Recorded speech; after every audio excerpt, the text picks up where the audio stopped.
तो जैसे कि एनसीईआरटी की बुक में सवाल थोड़े से कम थे, तो इसलिए मैंने बोला था कि मैं आर डी शर्मा से सवाल करा दूंगा। ये सीबीएसई बोर्ड की किताब होती है, जो सीबीएसई बोर्ड के बच्चे हैं वो जानते हैं, आर डी शर्मा की बुक। इससे मैं कुछ सवाल करवाने जा रहा हूँ। मैंने आपको लोगों को भेजे थे कि जो जो आप लोग हो जाएँ वो करना, वरना बाकी मैं बताऊँगा।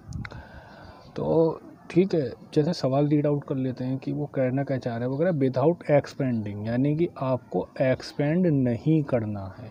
जो आपने रूल पढ़े हैं वो एक्सपेंड करने के, पहली रो के लिए खोलें या दूसरी रो के लिए, तीसरी रो के लिए जो खोलना सिखाया है उसको आप यूज़ नहीं करेंगे, बिल्कुल छुएंगे नहीं उसको। आगे बोला उसके बिना वगैरह, सो दैट दिखाओ कि the values of each of the following determinants are zero. मतलब जो वैल्यू हैं ईच ऑफ द डिटर्मिनेंट, जितने भी नीचे डिटर्मिनेंट दे रखे हैं 11 तक, उन सब की वैल्यू क्या आनी चाहिए, जीरो। यानी कि क्वेश्चन ये है कि 11 तक की जो क्वेश्चन है यहाँ तक इन सब डिटर्मिनेंट की वैल्यू जीरो है और इसको हमें प्रूफ करना है। ठीक है, ये क्वेश्चन है। तो करते हैं, मैं पहले से शुरुआत कर देता हूँ। पहले से शुरुआत क्यों कर रहा हूँ, क्योंकि वैसे सवाल तो कठिन नहीं है, लेकिन आप में से एक लड़की ने सवाल किया लेकिन उसमें मिस्टेक कर दी है, तो वो मिस्टेक ना हो इसलिए मैं सवाल को बता रहा हूँ। चलो इसको चाहे तो हम डेल्टा मान लें, है ना। 8 2 7 12 3 5 16 4 3 और आगे लिख दो माना। ठीक है, क्योंकि ये चीज़ हमें डेल्टा के बराबर दी थोड़ी, हमने इसको मान लिया डेल्टा के बराबर। तो देखो प्रूफ करते कैसे हैं, बहुत सिंपल तरीका है प्रूफ करने का। आप में से एक बच्चे ने क्या काम करा, जिसने मुझे इसका सॉल्यूशन भेजा, खैर उसने अपने हिसाब से बहुत अच्छा ट्रिक लगाई, लेकिन थोड़ी सी उसमें मिस्टेक है। क्या करा, उनने देखा कि ये 8 है जबकि ये 2 है, तो यानी कि, और ये 3 है, ये 12 है, ये 4 है, 16 है। क्या सोचा कि अगर 2 में मैं 4 से गुणा कर दूं तो 8 बनेगा, 3 में 4 से गुणा कर दूं तो 12 बन जाएगा, 4 में 4 से गुणा करूं तो 16 बन जाएगा। यानी उसने क्या करा, जो हमारा दूसरा कॉलम था उसमें क्या चेंज कर दिया कि दूसरे कॉलम में 4 से गुणा कर दी। तो हुआ क्या था, देखो ये ऐसे हो गया था 8 12 16। ठीक है, ऐसे है। तो फिर उसके बाद तो पता ही आपको क्या करोगे कि 2 रो जब बराबर हो गई तो 2 रो बराबर होने का मतलब क्या होता है, इसकी वैल्यू क्या हो जाएगी, 0। लेकिन यहाँ पर थोड़ी सी मिस्टेक है बच्चों। शुरुआत में ही मैंने बताया था आपको 3 प्रकार के एलिमेंट्री ट्रांसफॉर्मेशन बताए थे मैंने। पहला एलिमेंट्री ट्रांसफॉर्मेशन इंटरचेंज करने वाला बताया था, जैसे मान लीजिए R1 R2 को इंटरचेंज कर लिया, या C1 और C3 को इंटरचेंज कर लिया, ये वाला ऑपरेशन बताया था।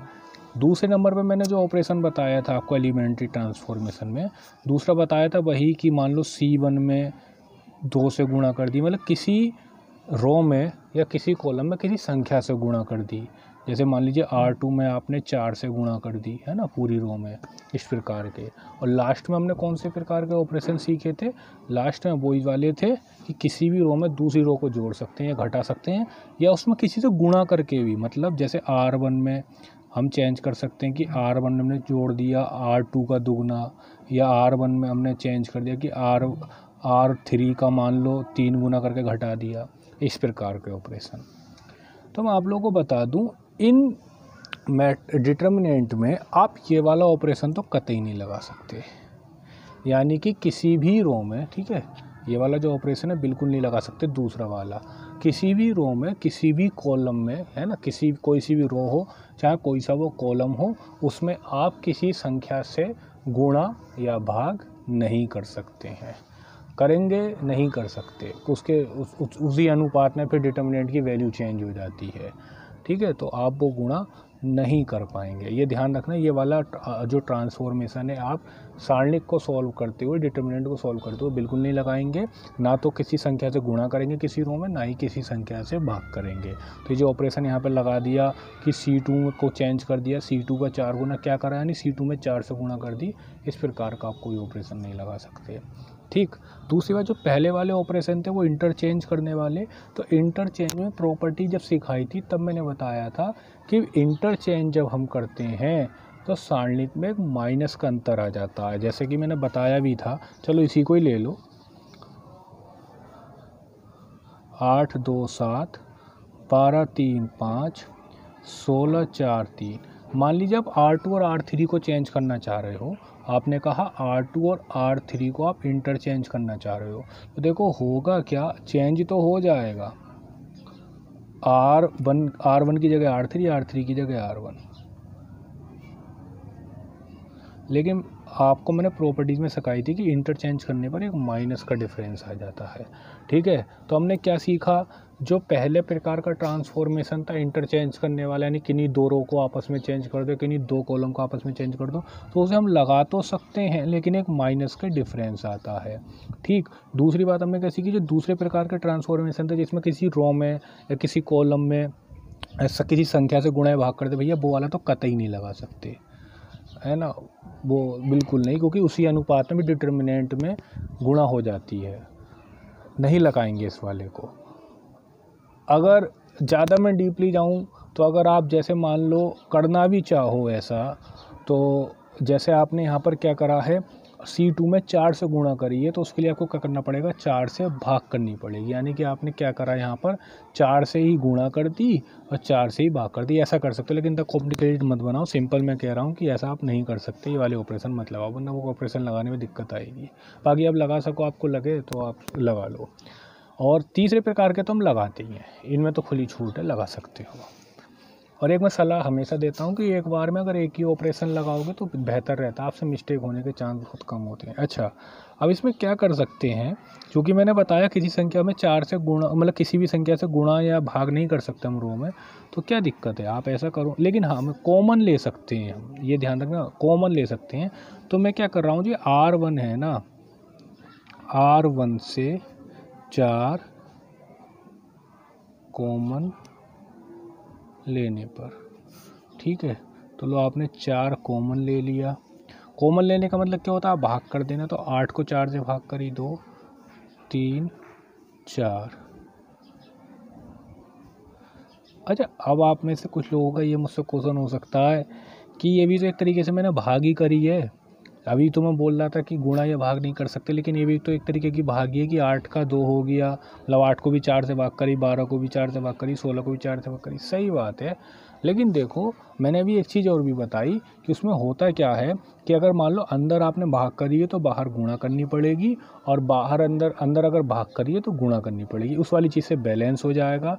बाकी मैं कहता हूँ ज़्यादा कॉम्प्लिकेशन में मत पड़ो, बस सिंपल ये समझो कि गुणा हम अंदर नहीं कर सकते, ठीक है, लेकिन कॉमन ले सकते हैं। लेकिन अगर किसी को बहुत ज़्यादा डीपली जाना है तो मैं बता देता हूँ, अगर किसी रो में आपने 2 से गुणा करी है तो बाहर आपको 1/2 लिखना पड़ेगा, यानी 2 से भाग करनी पड़ेगी। किसी रो में आपने 3 से गुणा करी है तो बाहर 1/3 लिखना पड़ेगा, और अगर अंदर भाग करी है तो बाहर गुणा, समझ रहे हो ना। या फिर आप सिंपल, भैया मेरा तो कहना ये है कि आप ऐसे समझ लो मैंने कॉमन ले लिया, इससे बेस्ट कोई चीज़ हो ही नहीं सकती। बाकी आपके ऊपर है, जैसे आप समझ सको। अब आप जानते ही हो कि पहला रो और दूसरी रो को बराबर होगी तो इसकी वैल्यू क्या हो जाएगी, 0। तो 4 गुणा 0 क्या हो गया, 0। यहाँ पर लाइन लिख देना कि R1 और R2 क्या है, बराबर हैं। अब 2 रो बराबर हो गई तो इसलिए क्या हो जाएगा, 0। लिखना आप सब जानते हो, बता चुका हूँ पहले। अच्छा, इसके बाद जो मैं अगला क्वेश्चन करवाऊँगा, इसके बाद मैं करवाने जा रहा हूँ चौथा क्वेश्चन। इसका चौथे में क्या, डेल्टा ही लिख दो उसको, क्या है, 1/A 1/B 1/C, A² B² C² BC AC AB। देखो मैं क्या करने वाला हूँ, अच्छा सवाल है ये, ठीक। मैं जो ये तीसरा कॉलम है, ठीक है,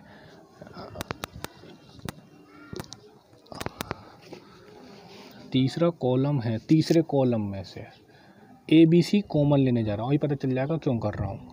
C3 से ABC, पूरा ABC कॉमन ले रहा हूँ। क्यों ले रहा हूँ, अभी देखो आपको बात पता चलेगी। देखो ABC कॉमन ले लिया, लो भैया ले लिया कॉमन। अभी C1 में कुछ नहीं करा है, C2 में कुछ नहीं करा है, C3 में क्या करा मैंने, कॉमन लिया है। देखो कॉमन लेने से की खास बात क्या होती है, एक तरीके से कॉमन लेने वाला होता है भाग हो जाती है। तो BC में से जब आपने ABC कॉमन लिया तो BC ये BC लिख रहा है, ठीक है, BC को भी ABC से भाग कर दी और AC को भी आपने ABC से भाग कर दी, कॉमन का मतलब ही यही होता है, और AB में भी ABC से भाग कर दी। तो आप इसको चाहे ऐसे समझ लो कॉमन लिया, या फिर ऐसे समझ लो कि देखो जब भाग करिए तो बाहर क्या करिए, उस चीज़ से गुणा भी करिए। यही मैं आप समझाना चाह रहा हूँ कि अगर आप अंदर गुणा करोगे तो बाहर भाग करनी पड़ेगी, और बाहर गुणा और अंदर अगर भाग करोगे तो अंदर उल्टा करना पड़ेगा। अगर अंदर गुणा तो बाहर भाग, अंदर भाग तो बाहर गुणा। ठीक है, अब आप लोग ज़रा देखेंगे, ये ऐसे रहने दिया 1/a 1/b 1/c, इसे ऐसे रहने दिया a² b² c²। देखो b से b कट गया, c से c कट गया, क्या बचा 1/a। a और c कट गया 1/b, और यहाँ पे क्या बचा 1/c। मैं डायरेक्ट लिख दूँ 0। क्यों लिख दूँ? भी देखो c1 और c3 क्या हो गया, बराबर हो गया। आप लिख देना चूँकि c1 व c3 समान है, अतः डिटर्मिनेंट का मान 0 हो जाएगा। ठीक, अच्छा भाई, अब जो मैं अगला क्वेश्चन आपको करवाने जा रहा हूँ, मैं करवाने जा रहा हूँ 7वां। वैसे अगर तुम्हें दे देता बेहतर रहता, चलो करवा देता हूँ।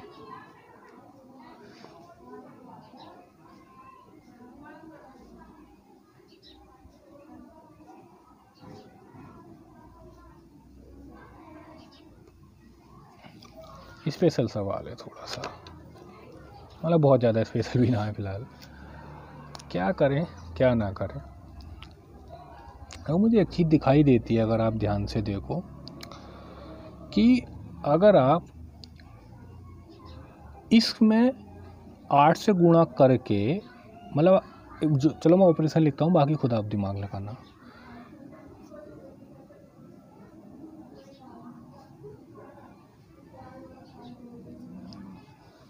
ठीक है, देखो आपने क्या करना है, C1 में से घटाना इसका 8 गुना।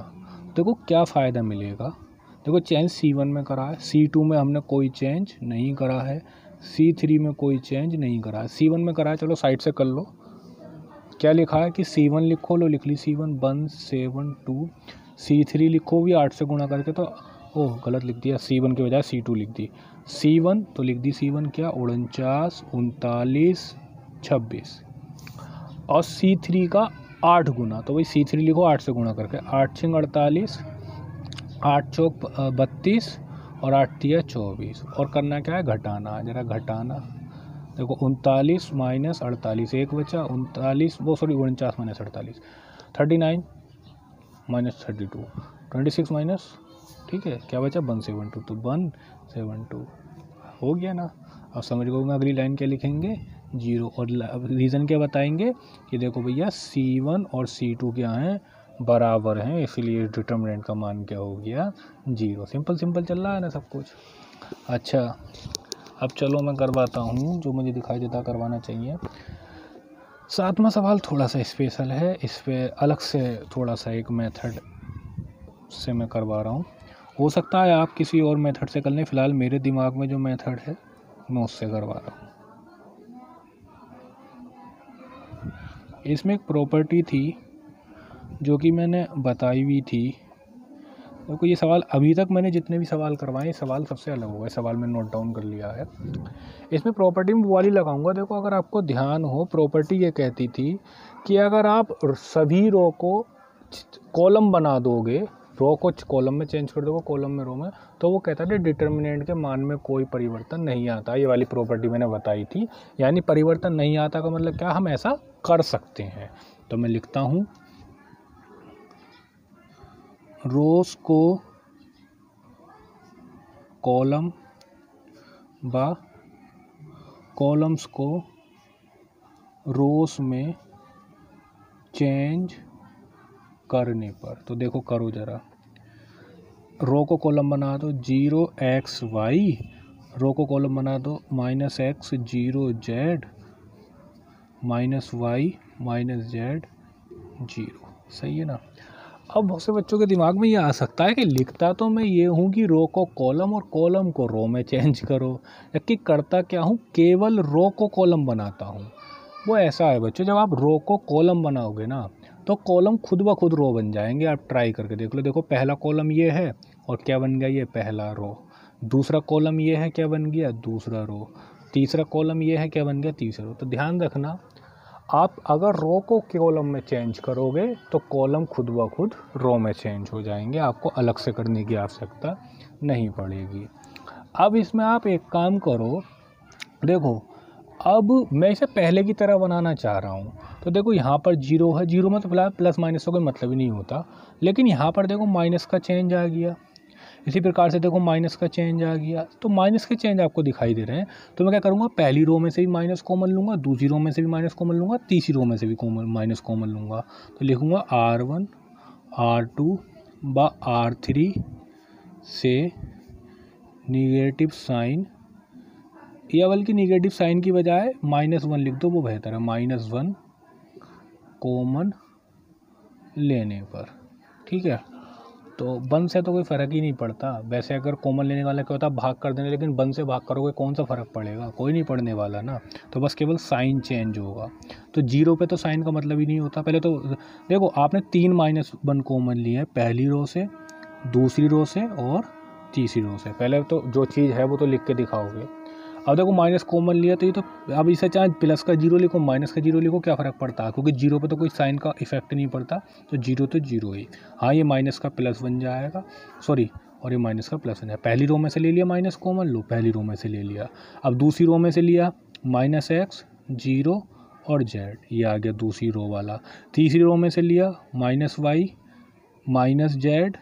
और 0, लो ये आ गया तीसरी रो वाला। सही है। अब एक और बताओ, -1 क्या आएगा, केवल माइनस आएगा ना, क्योंकि माइनस माइनस प्लस, फिर प्लस माइनस माइनस। और अगर इसको आप ध्यान से देखो, इसको देखना, 0 0 x x y y -x 0 0 z z -y -z 0 0। अरे तो ये क्या है, ये है, और ये क्या है, ये डेल्टा है। तो डेल्टा बराबर आ गया माइनस डेल्टा को उधर लेके जाओ, डेल्टा प्लस डेल्टा बराबर 0। तो 2 डेल्टा बराबर 0, तो डेल्टा बराबर क्या आ गया, 0। सिंपल है ना। लेकिन है थोड़ा अलग सवाल ये, क्योंकि जितने भी पीछे सवाल किए हैं आपने अभी तक इस मेथड से कोई सवाल नहीं किया, लेकिन कठिन नहीं है, करा कुछ नहीं है। पहले प्रॉपर्टी वाली लगाई कि रो को कॉलम में चेंज कर दो, ठीक है, कर दिया। फिर उसके बाद मैंने क्या करा, पहली रो में से ही माइनस, दूसरी रो में से ही माइनस, तीसरी रो में से ही माइनस कॉमन ले लिया। फिर मैंने देखा ये कॉमन लेने के बाद ये क्या बन गया, वापस डेल्टा बन गया। बस सिंपल तरीका, कुछ कठिन नहीं है, लेकिन नया, मतलब इस प्रॉपर्टी का यूज अभी तक नहीं किया था। चलो भाई अगला देखते हैं सवाल। चलो मैं अगला करवा रहा हूँ। अब तीसरा सवाल, तीसरा क्या है, उसको डेल्टा ही कह दो। अब देखो इस बार प्रूफ कुछ नहीं करना भैया, वो कह रहा है इवैल्यूएट द फॉलोइंग। इवैल्यूएट का मतलब क्या होता है, वैल्यू ज्ञात करो। बस इस बार ऐसा नहीं है कि 0 ही आएगा, मतलब आ भी सकता है 0 और नहीं भी आ सकता, कुछ और भी आ सकता है, क्योंकि इस बार प्रूफ करने को नहीं कह रहा है वो। इस बार बस इतना कह रहा है कि वैल्यू निकालो, अब वो वैल्यू जो भी आए, ठीक।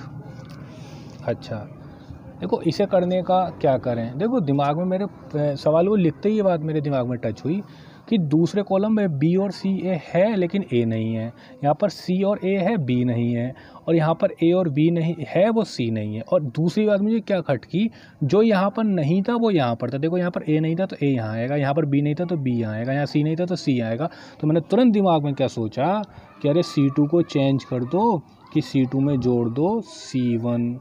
तो देखो उससे क्या फ़ायदा होगा, देखो चेंज किस में हो रहा है, C2 में, तो C1 में कोई चेंज नहीं, C3 में कोई चेंज नहीं, चेंज किस में है, C2 में। क्या चेंज है कि C2 प्लस C1। तो देखो इसमें इसको जोड़ना है, तो पहले इसमें इसे जोड़ो, तो BCA, तो लिख दूँ simple A plus B plus C। इधर देखो इसमें ये जोड़ेगा तो CAB, लेकिन मैं क्रम से लिख देता हूँ A प्लस बी प्लस सी। ऐसे इसे जोड़ के देख लो क्या आ जाएगा, A प्लस बी प्लस सी। अगर अब आपका थोड़ा सा दिमाग चले तो आपके दिमाग में तुरंत ये बात आएगी, अरे इसमें से इसे कॉमन ना ले लो, क्योंकि हम जानते हैं, हम देखो पूरे के पूरे कॉलम में से, पूरे के पूरे रो में से अगर कुछ कॉमन है तो हम ले सकते हैं। तो मैं बोल रहा हूँ C2 से A plus B plus C common लेने पर, ले लो भैया common, A plus B plus C ले लिया कॉमन। तो देखो यही तो बचेगा 1 1 1, और बाकी जो है वो तो है ही है। देखो एक बात मैं फिर से बता देता हूँ जिन बच्चों का दिमाग ना गया हो, जो आव्यूह था आव्यूह में से कुछ कॉमन लेते तो पूरे के पूरे आव्यूह में से कॉमन आता था, लेकिन यहाँ पर सारणिक में ऐसा नहीं है। सारणिक में जो आप कॉमन लेते हो या तो किसी रो में से कॉमन लेते हो, चाहे वो पहली रो में से, चाहे दूसरी में से या तीसरी में से, या पूरे के पूरे कॉलम में से कॉमन आता है, चाहे वो पहला कॉलम या दूसरा कॉलम या तीसरा कॉलम, लेकिन पूरे सारणिक में से कॉमन नहीं आता है। ठीक है। अब जैसे ही एक बात बता दूं मैं आपको, जैसे ही कहीं पर आपके किसी भी रो या किसी भी कॉलम के सारे एलिमेंट अगर 1 बन जाया करो, तो तुरंत ये किया करो कि ज़्यादा से ज़्यादा 0 बनाओ। कैसे बनाओ? पहले इसको 0 बना लो, ठीक है। इस वाले 1 को कैसे बनाएंगे? इसको इसकी हेल्प से बना लो, यानी कि इसमें से इसको घटा दो, यानी कि C2 को चेंज कर दो कि C2 में से घटा दिया हमने क्या, C1।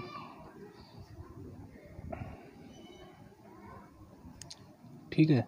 C1 में कोई चेंज नहीं है, C3 में कोई चेंज नहीं है। चेंज किस में? C2 में, कि C2 में से C1 घटाओ, तो C2 में से C1 घटाओ, B में से A घटाओ, 1 में से 1 घटाओ, B स्क्वायर में से ये। ठीक है, बहुत बढ़िया। अब एक काम करो, अब इस वाले 1 को भी 0 बना लो इस वाले 1 की हेल्प से। तो क्या करेंगे? C3 को चेंज कर दिया कि C3 में से घटा दो कितना, C क्यों लिख रहा हूँ, अरे ऊपर भी कि C लिख दिया, क्या हो, गलत बात, कॉलम थोड़ी घटाया, रो घटाई है। ठीक है, देखो दूसरी रो में से पहली रो घटाई थी, वो गलत लिख दिया। इसी प्रकार से अब तीसरी रो में से पहला कॉलम, तो R3 को चेंज करो कि R3 माइनस R1, करवाओ भाई।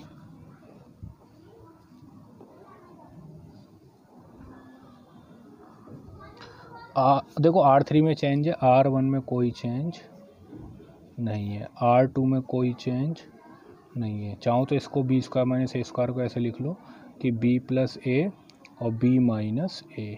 ठीक है। R3 में चेंज है, क्या चेंज है कि R3 में से R1 घटाओ, तो R3 ये रही, R1 ये रहा, तो C में से A घटाओ, 1 में से 1 घटाओ, और C स्क्वायर में से A स्क्वायर घटाओ, तो C square minus A square, और C square minus A square को डायरेक्ट लिख दूँ क्या, C प्लस A और C माइनस A। ठीक है। अब अगर आपका दिमाग दौड़ा हो तो देखो B माइनस A, क्योंकि 0 से तो मतलब ही नहीं है, 0 तो फ़र्क ही नहीं डालता बेचारा। अब आप लोग को भी कुछ के दिमाग में आ सकता है कि यहाँ पर B माइनस A था, यहाँ पर B माइनस A था, यहाँ तो नहीं है ना, तो ये R2 में से B माइनस A कॉमन कैसे ले सकता हूँ? तो कुछ 0 कोई फ़र्क नहीं डालता है। इसी प्रकार से R3 में से क्या कॉमन आ जाएगा, C माइनस A। तो बोलो भैया R2 से B माइनस A तथा R3 से C माइनस A कॉमन लेने पर, तो लो भैया कॉमन। देखो A plus B plus C ये तो ऐसे ही रहा, हमने B माइनस A कॉमन लिया था और C माइनस A कॉमन लिया है, तो लिखो ज़रा B माइनस A। देखो R1 में तो कुछ कॉमन नहीं लिया, तो R1 को तो ऐसे ही लिख दो। R2 में से कॉमन लिया है क्या, B माइनस A, तो क्या बचा 1 0 और B प्लस A, और यहाँ से क्या लिया है, C माइनस A कॉमन, तो 1 0 और C प्लस A। ठीक है। अब इसके आगे क्योंकि आपके पास 2 0 बन चुके हैं, है ना, अब आप सवाल को खोल दो। बाकी आपका बहुत ज़्यादा मन करे तो ये कर सकते हो, 1 0 यहाँ पर भी बना लो, लेकिन फिलहाल पर्याप्त है, कोई इतनी ज़्यादा आवश्यकता नहीं है। तो आप डिटर्मिनेंट को खोल दो।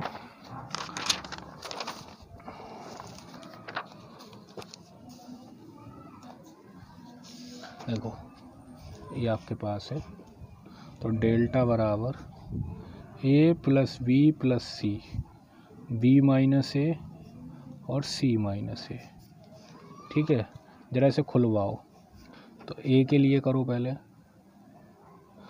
A का पहले कॉलम ढक दिया और रो ढक दिया, ऐसी तो होता है। तो देखो इसकी गुणा इससे करी क्या आ गया, 0, और इसकी गुणा इससे करी क्या आ गया, 0। अब 1 के लिए खोलो, 1 के आगे माइनस आएगा। ठीक है, इसका कॉलम ढक दो। इसकी गुणा इससे करी क्या आ गया, C प्लस A। इसकी गुणा इससे करेंगे क्या आएगा, B प्लस A, लेकिन एक B जब माइनस होता है जो कि B को भी माइनस बना देगा और A को भी माइनस। अब A स्क्वायर के लिए खोलो, तो प्लस का A स्क्वायर का कॉलम तो ढक देंगे ना, 0 की 1 से करी जीरो, 1 की जीरो से करी जीरो, ऐसे तो चलते हैं ना, ऐसे ऐसे फिर ऐसे।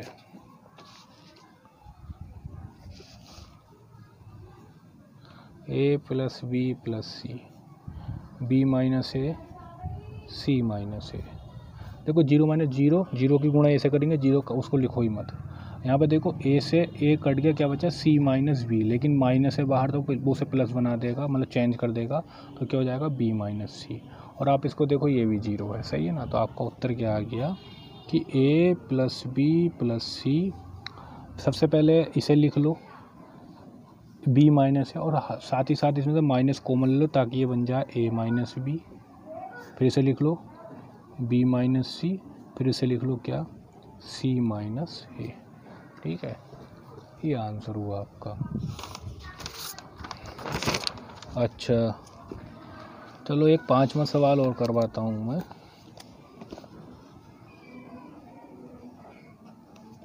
पांचवा सवाल डेल्टा ही कह दो, नामकरण कर दो उसका, x plus delta x x. हालांकि सवाल बहुत इजी है ये, मैं इसे पूरा नहीं करवाऊंगा, आधा ही करवाऊंगा। देखो मैं ये कह रहा हूँ कि आप ऐसा करो, इसमें आपको हिंट दे देता हूँ करना क्या है। जो R1 है ना, R1 में आप R2 को भी जोड़ दो और